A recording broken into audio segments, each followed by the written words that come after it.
mes dimanches soirs. Non, mais c'est vrai que j'aimais bien que le film se passe entre le Noël et le jour de l'an. Vous savez, de raconter une histoire toujours, c'est un peu mieux quand on tasse le temps. Alors là, comme vous voyez les guirlandes au générique de début, et puis après, vous voyez qu'on décroche les guirlandes et ça devient moins joyeux, quoi.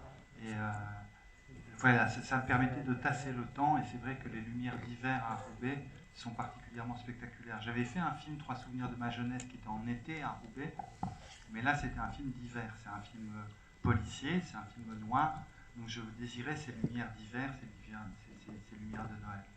Je pense que ça s'est ressenti dans le film. Alors on va prendre vite, puisqu'on a le temps, mais pour prendre un maximum d'impressions, de ressentis parmi vous, parmi le public, qui se lance pour donner son impression. Madame, vous avez été la plus rapide, je cours vers vous. Bonjour madame. Bonsoir tout le monde. Attendez, je déplie mon petit papier. Bonsoir Arnaud et à l'équipe du film. Félicitations. 83 ans, l'âge de la victime. Roubaisienne depuis 63 ans. J'ai mon mari qui travaillait à la lainière de Roubaix. Nos enfants ont fréquenté, comme vous, les bancs de Baudelaire. C'est votre génération. On m'appelait Roubaix Lumière, mais le textile m'a laissé tomber et je suis descendue de mon piédestal. J'étais mondialement connue. Roubaisienne aujourd'hui, je suis malade de Roubaix quand je vois ce que notre ville est devenue. Agressée par strangulation, lorsque j'ai porté plainte au commissariat, il m'a été conseillé de vivre, mais avec la peur au ventre. Je pensais voir une lumière, une lueur d'espoir. Je la cherche encore. C'est la deuxième fois que je vois votre film pour vous rencontrer. Quelle vision cauchemardesque! Jeté sur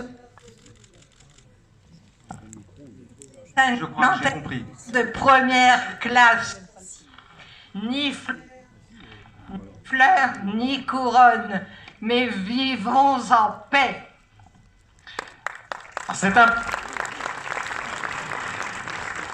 C'est une des impressions qu'on peut ressentir, on a le droit de ressentir. Arnaud Desplechin, je pense que ce n'est pas votre volonté.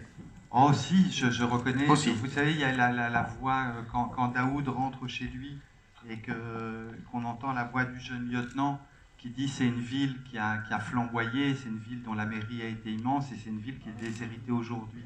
Donc ce sentiment, il peut être là entre chacun d'entre nous, et pourtant je regarde à travers, par exemple, pas l'intrigue principale du film, le meurtre de Lucette, mais toutes les petites histoires. Je regarde la jeunesse du jeune Farid, je regarde la jeunesse de la jeune Soufia, je regarde la jeunesse de Fatia Belkacem qui te fait perdre tes moyens.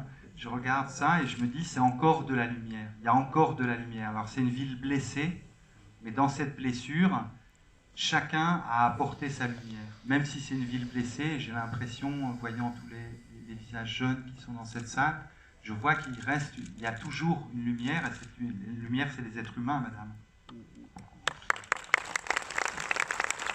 Une autre impression, oui monsieur. Bonsoir à tous, merci pour ce magnifique film. Alors moi j'avais deux petites impressions là, parce que j'avais vu le reportage sur ce fait divers il y a quelques années. En fait ça rendait vraiment de manière très forte ce fait divers avec les deux actrices, Léa Seydoux et Sarah Forestier. Ouais, magnifiques, elles sont extraordinaires. Et Roche Dizem, pour moi, il prend une une dimension à la Jean Gabin et il est formidable dans le film. Bravo.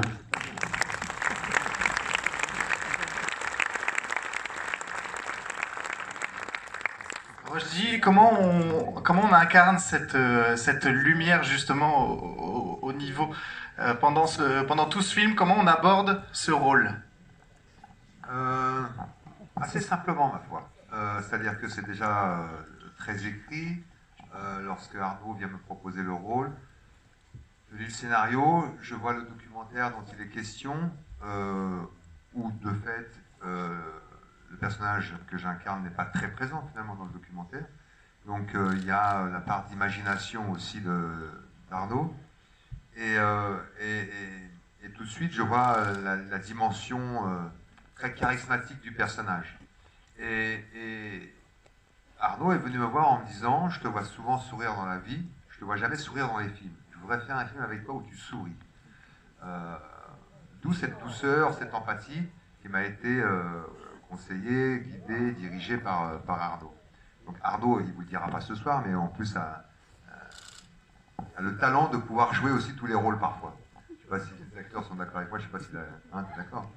Que Elias dira oui. Donc parfois, je dois vous avouer que j'ai pas eu grand chose à faire si ce n'est de restituer à ma façon et avec ma personnalité ce que me proposait Arnaud. Parfois, vous savez, on va chercher très loin ce qu'on pourrait jouer, incarner, trouver au plus profond de soi. Et le metteur en scène, en l'occurrence Arnaud, m'a dit c'est juste à côté de toi, donc serre-toi. Et voilà, et ça a donné ça. Et finalement, c'est un rôle. C'est assez étrange ce que je vais vous dire. Je ne me suis pas reconnu dans le film.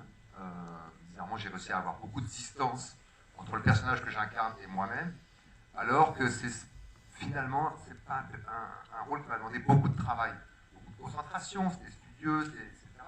Mais c'est pas, j'ai pas eu à composer. Voilà, si vous voulez. Donc voilà.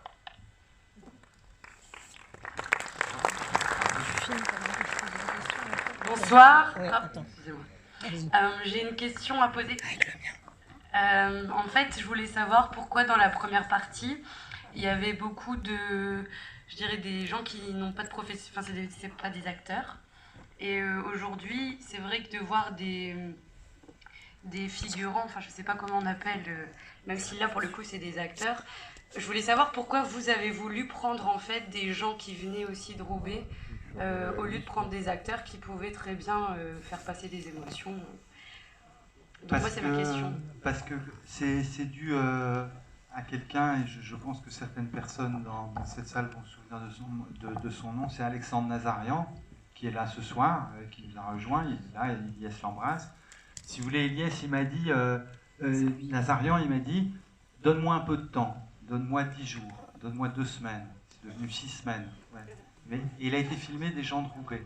Et vous voyez, j'ai l'impression qu'Alexandre et moi, on avait, sur ce genre d'histoire, les films policiers, tous les soirs, quand vous rentrez chez vous du travail ou de l'absence de travail, vous tournez la télé et vous avez des séries policières interminables tout le temps, avec des acteurs qui jouent des rôles, et tout ça. Donc c'est un peu, quand vous faites un film de cinéma, la télé, c'est un peu votre adversaire. Il faut faire différent, il faut faire autre chose que ce que la télé, elle vous propose. Et du coup, Alexandre m'a rapporté des gens tellement étonnants, tellement juste étonnants, quoi, que j'avais jamais vu, que j'avais pas vu à la télé justement. Des gens qui venaient, et du coup, je me disais, ils appartiennent au cinéma. Et tout d'un coup est devenu ce pari qui est 4 plus 1, c'est 5 acteurs qui viennent de Paris, et que de faire le film avec que des gens de Roubaix. Et c'est grâce à Alexandre que je dois ça.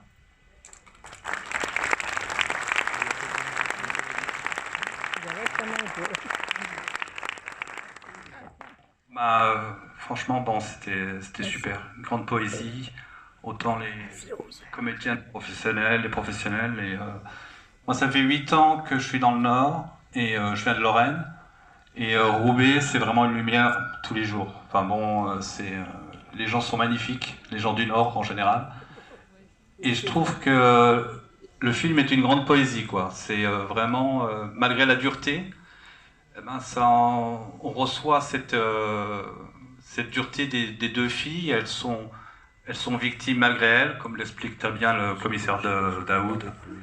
C'est que bon, il y a une sorte de pardon, quoi. D'où la prière après du Candide, de son collaborateur, là. Enfin, il y a... Ouais, c'est Roubaix la paix, quoi. Paix dans la lumière, et franchement, c'est... I love Roubaix.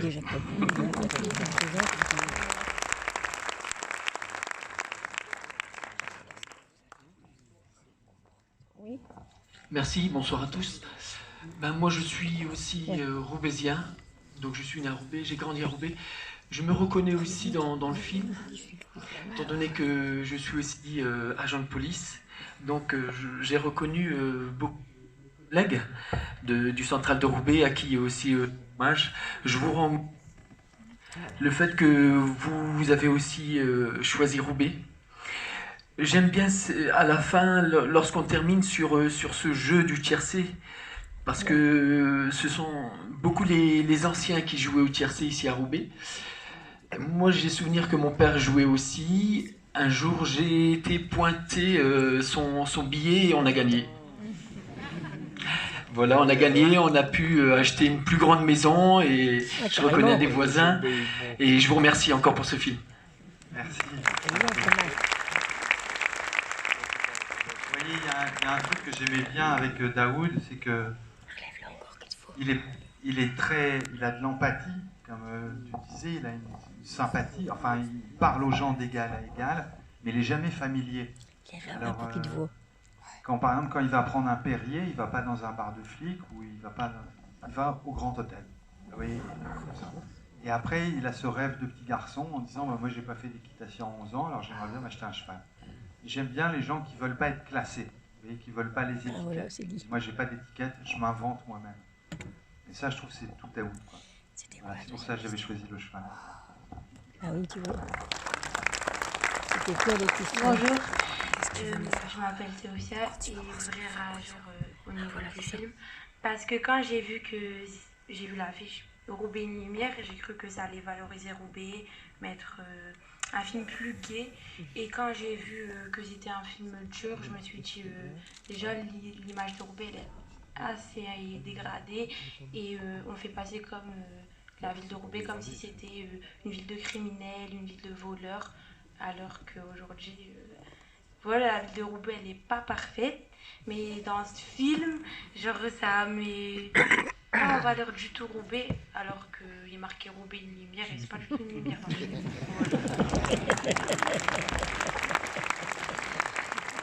Alors, comment vous dire, c'est un film sur des policiers, hein, puisqu'on voit un commissariat tout le temps, on suit la vie des policiers.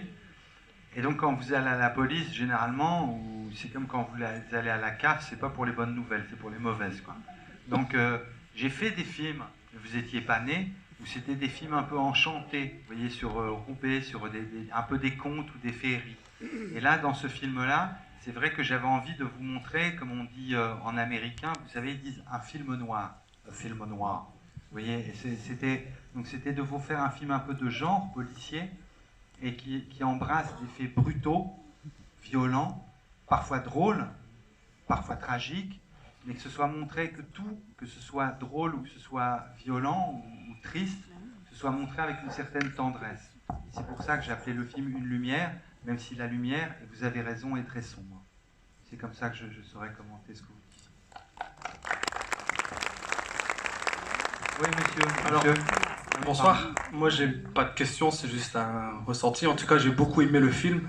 Même, remarque Sarah, enfin, je pensais que ça allait mettre une image plus optimiste de Roubaix. On voit pas la piscine et... Ouais, mais en tout cas, moi, je m'explique pourquoi j'ai beaucoup aimé ce film-là, parce que ça m'a fait rappeler ma jeunesse. Parce que je me souviens quand ce reportage il était passé à l'époque, j'étais jeune adolescent. Et je me souviens quand c'était donné le mot, quand on était petit, on était tous rentrés chez nous pour aller le voir. J'ai reconnu pas mal de policiers de Roubaix avec qui je m'entends super bien. Docteur Lamar, qui était mon médecin quand j'étais petit. L'histoire du meurtre de Lucette, je me souviens, on était tous revenus au collège le lendemain, on disait mais qui a tué Lucette? Merci. En tout cas, moi, ça a été un plaisir et beaucoup d'émotions, vraiment.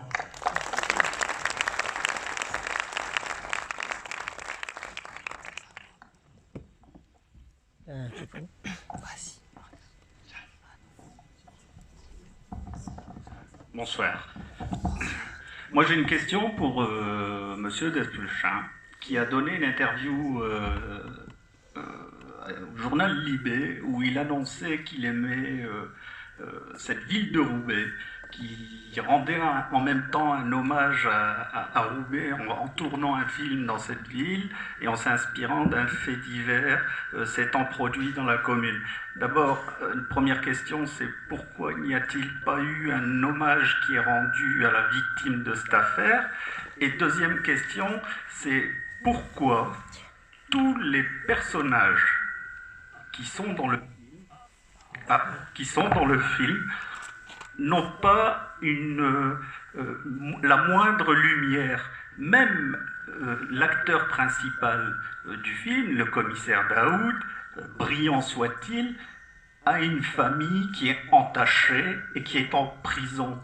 Le boulanger qui se fait braquer maîtrise et a une connaissance des armes. La petite gamine qui fugue de chez elle, elle a le choix ou entre la Syrie ou la prostitution. Et ça, j'ai pas compris pourquoi, à aucun moment, les personnages qui étaient dans ce film n'avaient aussi la possibilité de poursuivre des études, de faire des choses un peu plus positives. Voilà. C'est un peu la même remarque que Mademoiselle. Ce serait difficile de vous répondre, c'est un film noir, je pense. Je peux que vous répondre avec un film que j'aime beaucoup. C'est un film américain, ça s'appelle Les flics ne dorment pas la nuit. Et c'est un flic qui montre Los Angeles et qui montre tout ce qui ne va pas à Los Angeles. Il y a plein de trucs qui vont, hein, mais quand vous faites un film policier, vous racontez là où ça fait mal. Et c'est un petit peu ce que je voulais faire, et je me disais pourquoi je laisserais que les Américains parler de Los Angeles, et donc de venir à Roubaix pour faire un film avec tous les endroits où ça souffre, et où ça arrive, où ça souffre. Et la blessure dont vous parliez chez le commissaire lui-même, qui a cette famille explosée, je trouve que ça lui donne une vulnérabilité qui m'émeut beaucoup, et je trouve que ça lui donne ça fait comme un secret qui vient éclairer son sourire. Mais ma réponse vous semblera sûrement trop alambiquée. J'accueille votre remarque.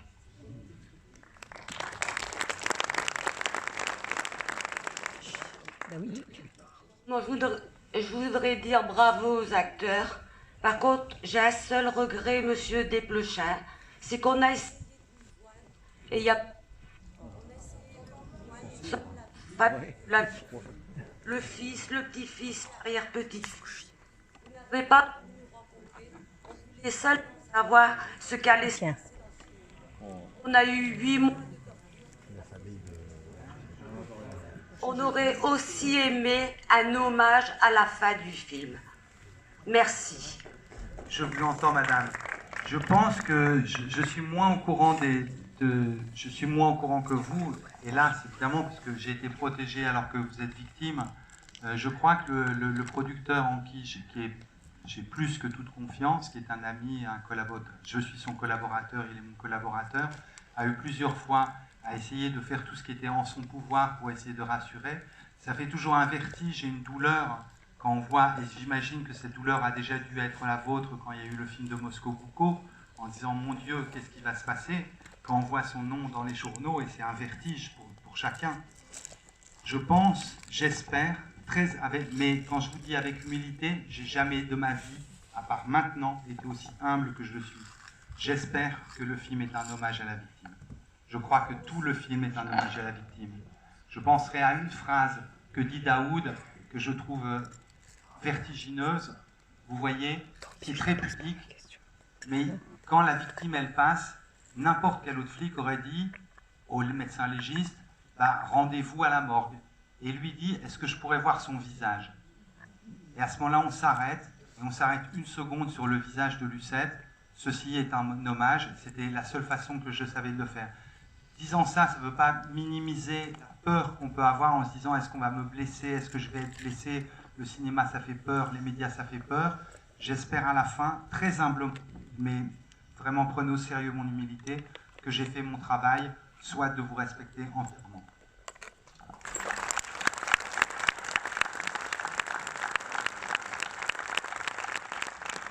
Bonjour, monsieur Desplechin, je m'appelle Sidali.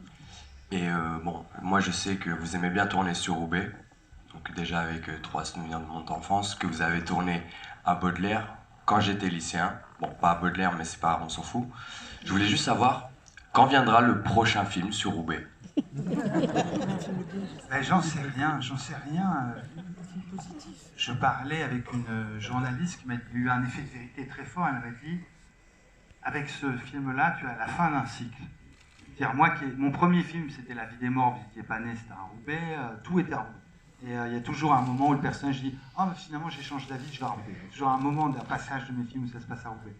Et là, j'écoutais cette femme, et critique de cinéma, et je me disais « Peut-être elle a raison, peut-être je suis à la fin d'un cycle, j'ai tout dit ». En même temps, après 3 souvenirs de ma jeunesse, j'étais sorti du tournage qui fut très heureux en disant « Juré, je ne plus jamais de ma vie, je vais faire un film à Roubaix ». Regardez, celui-là, il s'appelle Roubaix. Donc j'en sais rien. J'en sais rien. Je ne peux pas vous dire. Roche Dizem, j'aimerais bien vous poser une question sur votre rôle, parce que on dit que c'est une vision cauchemardesque de Roubaix, etc. Mais vous incarnez cette lumière, et vous incarnez, je vais y arriver, vous incarnez cette posture du grand frère qu'on peut retrouver auprès de toutes les familles roubaisiennes, et un peu étendues aussi, où il y a cet aspect du grand frère protecteur, où vous prenez chacune des victimes en essayant de comprendre ses agissements, pas de savoir pourquoi, mais savoir comment, tout en les protégeant de leur mauvaise face, si on peut dire ça comme ça. Est-ce que vous avez ressenti ce côté protecteur dans votre personnage? Oui, c'est pas un grand frère. C'est pas comme ça que je le qualifierais. Il a une dimension, on en parlait tout à l'heure avec Arnaud, en fait on le comparait à un ange. Effectivement, il a une empathie naturelle et il a une mission. Il y a des lois en France, elles sont bonnes ou elles sont mauvaises. Certainement qu'on peut les améliorer, mais pour l'instant elles sont comme ça. Donc il faut les appliquer. Et il le fait avec beaucoup de douceur, avec beaucoup de compréhension. C'est-à-dire que les 2 suspects, aussi criminels soient-elles, sont, qu'on le veuille ou non, des êtres humains et elles ont une âme. Donc c'est difficile, c'est encore plus violent parce que justement, elles ont une âme. Et ça, c'est quelque chose qui l'assimile. Donc c'est avec cette démarche-là qu'il les côtoie et donc il les amène à se confesser. C'est pas des aveux, c'est une forme de confession qu'il obtient d'elle. Donc voilà, il les protège, oui, le temps qui lui est imparti, le temps de l'interrogatoire, mais ensuite, elles verront un juge, elles seront condamnées, et sa mission s'arrête là. C'est pour ça, comme vous le disiez très bien, il veut savoir comment, et non pas pourquoi. Pourquoi elles auront à s'expliquer pour cela devant un tribunal. Donc pour moi, il n'a pas cette dimension de grand frère, on peut le dire parfois dans des zones déshéritées, mais il applique la loi et il le fait avec le plus grand des respects, aussi bien pour les victimes que pour les suspects, parce que selon moi, c'est comme ça que je l'ai envisagé, il estime que la violence des gens naît de la violence sociale qu'ils subissent. Quand on en est à vouloir justement voler des produits d'entretien et quelques bêtises à une dame âgée en l'étranglant, c'est que forcément on est passé par quelque chose de violent, de brutal. C'est pas humain, et pourtant c'est humain. C'est des hommes, c'est des femmes qui sont amenés parfois à faire ça. Donc ça, il faut prendre en considération. Mais il n'est pas là, lui, pour les condamner. Il est là, simplement, pour les entendre, et ce, avec respect. Voilà.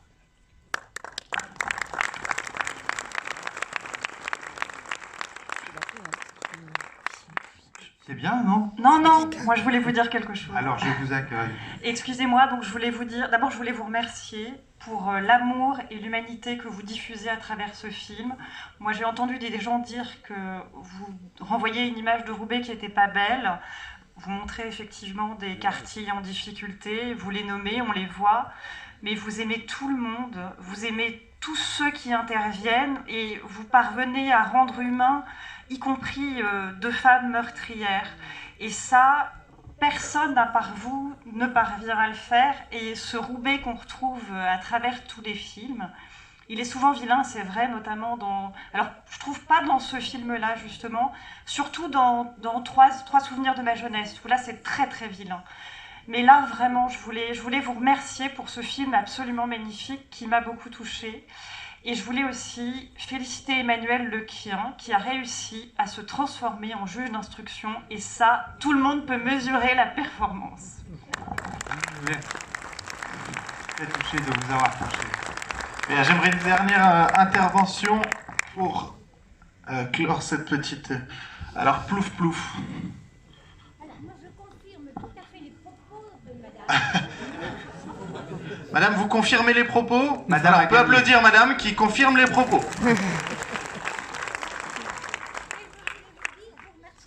Ça fait très longtemps. Qui émane de votre film. Non, bon, elle ne vous en voudra pas. Monsieur Desplechin, bonsoir.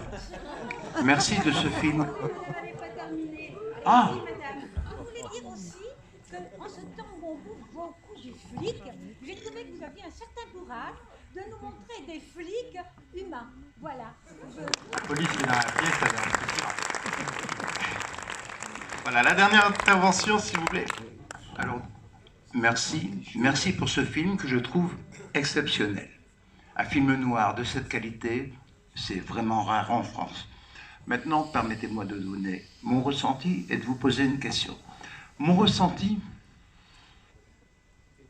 est très mitigé. Pourquoi? Je suis roubaisien. J'aime profondément Roubaix. Quand on présente le Nord en général, c'est triste, sombre et noir. Le Nord, ce sont les corons. Et maintenant, dans le Nord, le pire du Nord, c'est Roubaix. Alors là, je m'insurge. Vous pouviez tout, mais ne pas appeler ce film Roubaix. Parce que maintenant, tous les gens qui vont voir ce film vont se dire « Roubaix est une catastrophe ». Mais si. Mais attendez, on ne voit que des corons, que des coureuses. C'est triste. Et on ne voit pas un moment la vraie image de Roubaix qui est actuelle. La question, c'est mon ressenti. Hein. La question, est-ce que vous-même ou les acteurs ont rencontré des personnages, c'est-à-dire le commissaire qui a mené l'enquête ou les personnes qui sont en prison? Merci. Alors, j'entends votre ressenti, monsieur. Je voyais monsieur Delbar, il était assez content que le film s'appelle Roubaix. Donc voilà, les ressentis sont différents, Quant à la question que vous posiez, je me permets aussi... Pendant l'écriture du film, vous voyez, j'avais vu le film de Moscou Boucault. J'ai désiré plus m'inspirer de films que j'aimais, de livres que j'aimais, et je me disais, ce serait... Je ne sais pas pourquoi, hein, je vous parle, c'est une réponse confuse que je vais vous faire. Je ne désirais pas rencontrer le commissaire, je ne sais plus son nom, l'ancien commissaire de Roubaix, Haroun, voilà, je ne désirais pas. Vous voyez, je me disais, maintenant, ça c'est fait, c'est déjà filmé. Maintenant, ce que je désirais, c'était rencontrer Roche Dizem et inventer Daoud et oublier Haroun. Donc, ce que je désirais, c'était faire des personnages qui soient plus grands que la vie, vous voyez. Je n'allais pas rencontrer, parce que ça m'aurait emprisonné l'imagination. Donc, du coup, j'ai préféré... C'est très juste, ça. Ça va faire snob, mais tant pis, je vais le dire, parce que c'est la vérité. Vous voyez, j'ai préféré relire Crime et Châtiment de Dostoïevski, parce que je me disais que j'apprendrais plus dans un livre de Dostoïevski que d'aller embêter des gens dans leur vie déjà douloureuse. Voilà, c'est ça que j'ai fait. Merci beaucoup pour votre participation. On peut encore applaudir Roche Dizem. Arnaud Desplechin.